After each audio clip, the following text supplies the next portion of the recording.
Olivia.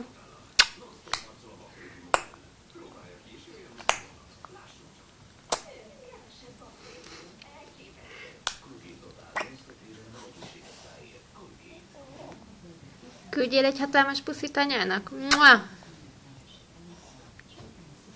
Küldjél egy hatalmas puszit.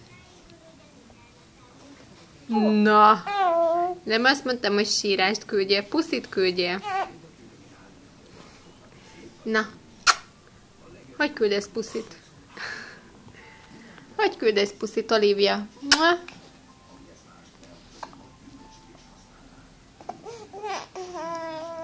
Na! Mondjad, nem akarsz puszit küldeni?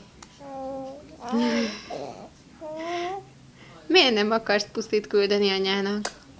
Azért. Mua!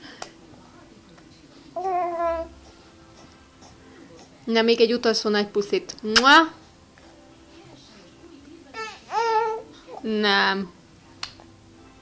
Hát ez kicsi puszi volt.